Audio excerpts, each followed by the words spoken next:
Hello everyone, welcome to my channel. तो history का practice set है जो कि इम्पोर्टेंट क्वेश्चन है नेट जेआरएफ के लिए और सभी एग्ज़ाम्स के लिए भी इम्पोर्टेंट है। और ये क्वेश्चन किसी न किसी एग्ज़ाम्स में पूछे भी गए हैं। तो चलिए इसका पहला क्वेश्चन देखते हैं। पहला क्वेश्चन जो है वो है, जैन धर्म में संलेखना से तात्पर्य क्या है? ऑप्शन ए है लेखन पद्धति, बी है उपवास द्वारा प्राण त्याग, सी है तीर्थ करो की जीवनी और डी है भित्ति चित्र। तो जैन धर्म में संलेखना का क्या तात्पर्य था? तो इसका संलेखना का जो तात्पर्य है वो है उपवास द्वारा प्राण त्यागने से। ऑप्शन नंबर 20 का राइट आंसर हो जाएगा। इसके बारे में थोड़ा जान लेते हैं। मौर्य सम्राट जो थे चंद्रगुप्त मौर्य, इन्होंने अपने जीवन के अंतिम दिनों में जैन धर्म को अपना लिया था। इनके शासनकाल में 12 साल का जो था, शासनकाल के अंत में 12 साल का अकाल पड़ गया था, जिससे वो निपट नहीं पाए और उन्होंने अपना शासनकाल जो है अपना सिंहासन अपने पुत्र के पक्ष में दे दिया और ये मैसूर चले गए। श्रवणबेलगोला मैसूर चले गए, मैसूर में है। तो अपने गुरु, धर्म गुरु जो थे इनके, जैन धर्म के धर्म गुरु जो थे भद्रबाहु के साथ श्रवणबेलगोला चले गए और वहाँ उन्होंने तपस्या के दौरान अपना शरीर त्याग दिया। इसे है संलेखना या उपवास द्वारा प्राण त्याग कहते हैं। तो इसका right answer option number B हो गया है। नेक्स्ट क्वेश्चन, पार्श्वनाथ की शिक्षाएं संग्रहित रूप से जानी जाती हैं। ऑप्शन ए है त्रिरत्न से, बी है पंच महाव्रत से, सी है पंचशील से और डी है चतुर्याम से। तो पार्श्वनाथ की जो शिक्षाएं संग्रहित रूप से जानी जाती हैं वो चतुर्याम से जानी जाती हैं। ऑप्शन नंबर डी इसका राइट आंसर हो जाएगा। अब चतुर्याम से क्यों जानी जाती हैं, इसके बारे में थोड़ा जान लेते हैं। पार्श्वनाथ जो थे वो जैन धर्म के 23वें तीर्थकार थे। उन्होंने भिक्षुओं के लिए केवल 4 व्रतों का विधान किया था। 4 व्रत कौन थे? पहला था अहिंसा, सत्य, दूसरा सत्य था और तीसरा था अस्तेय और चौथा था अपरिग्रह। ये 4 थे। बाद में 24वें तीर्थकार जो थे महावीर स्वामी थे, इन्होंने अपना 5वां व्रत जोड़ा इसमें, जो ब्रह्मचर्य था। तो बाद में ये पंच महाव्रत के नाम से जाना जाता था। जो ये है इसे ही पंच महाव्रत कहते हैं। तो पंच महाव्रत कौन कौन थे?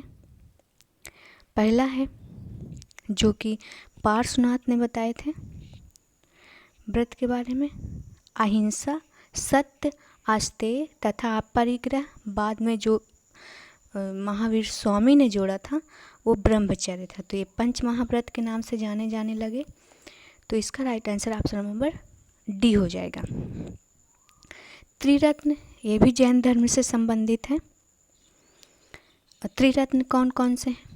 त्रिरत्न जो थे मोक्ष को प्राप्त करने के लिए थे। तो त्रिरत्न जो थे वो थे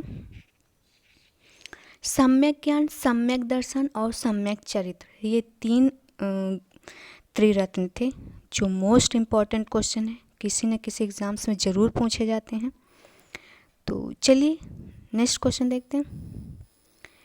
नेक्स्ट है, निम्न विद्वानों में से किसने तिब्बत में बौद्ध धर्म के वज्रयान संप्रदाय की स्थापना की? ऑप्शन ए है शांतरक्षित, बी है पद्मसंभव, सी है धर्मरक्ष, डी है कुमारजू।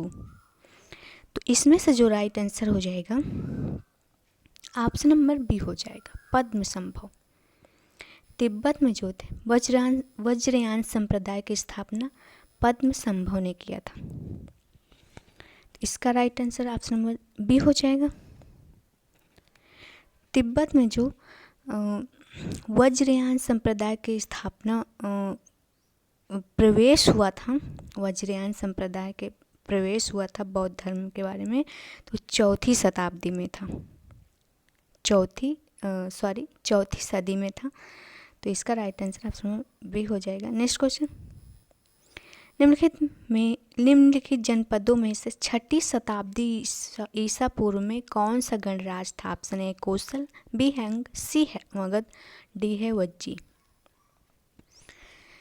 तो 6ठी शताब्दी ईसा पूर्व में कौन सा गणराज्य था? तो इसका right answer option number D हो जाएगा, वज्जी था।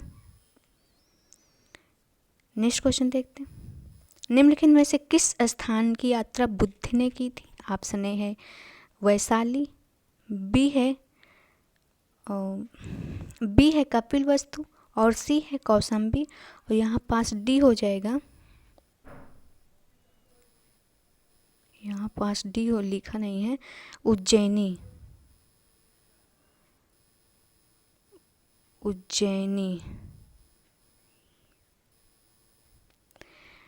गौतम बुद्ध ने यात्रा नहीं की थी, तो उज्जैनी की नहीं की थी, इसका राइट आंसर हो जाएगा उज्जैनी। उज्जैनी की यात्रा नहीं की थी, बाकी वैशाली में कपिल वस्तु में भी गए थे, कौशाम्बी में भी गए थे।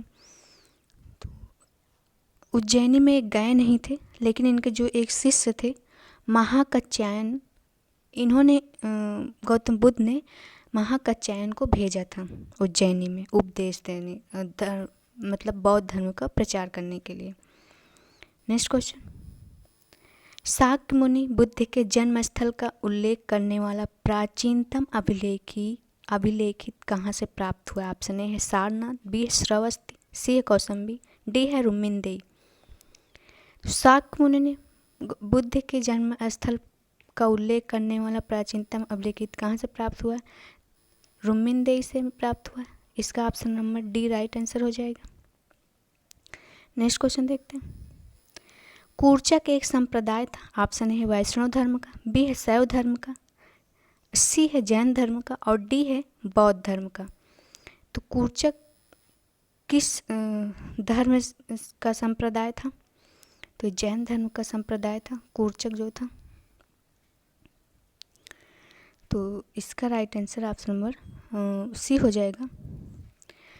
तो दिगंबर एवं श्वेतांबर संप्रदाय जैन धर्म के दो मुख्य संप्रदाय थे। उसके बाद में एक श्वेतांबर मुनि श्री कलश द्वारा यापनी संप्रदाय की स्थापना भी हुई, और इन तीनों संप्रदायों के अलावा भी कूर्चक भी एक जैन संप्रदाय का कूर्चक का भी उल्लेख मिलता है जैन संप्रदाय में। तो इसका right answer option number C हो जाएगा। नेक्स्ट क्वेश्चन, महासांगिक संप्रदाय का उदय कहाँ हुआ था? ऑप्शन ए है बोध गया, बी है राजगृह, सी है श्रावस्ती, डी है वैशाली। महासांगिक संप्रदाय का उदय कहाँ हुआ था? तो इसका right answer option number D हो जाएगा, वैशाली। वैशाली में महासांगिक संप्रदाय का उदय हुआ। नेक्स्ट क्वेश्चन, संथारा प्रथा निम्नलिखित में से किस संप्रदाय से संबंधित है? ऑप्शन है जैन, बी है शैव, सी है शाक्त, डी है वैष्णव। तो संथारा प्रथा जैन धर्म से संबंधित है, ऑप्शन नंबर ए इसका राइट आंसर हो जाएगा। संथारा प्रथा को संलेखना प्रथा भी कहते हैं। संलेखना प्रथा मतलब प्राण उपवास द्वारा प्राण त्यागना होता है, इसे ही संलेखना प्रथा भी कहते हैं। नेक्स्ट क्वेश्चन, प्रातीत समुत्पाद का सिद्धांत संबंधित है। ऑप्शन है जैन धर्म से, बी है बौद्ध धर्म से, सी है आजीवक, डी है चारवाक। तो प्रातीत समुत्पाद का सिद्धांत किससे संबंधित है?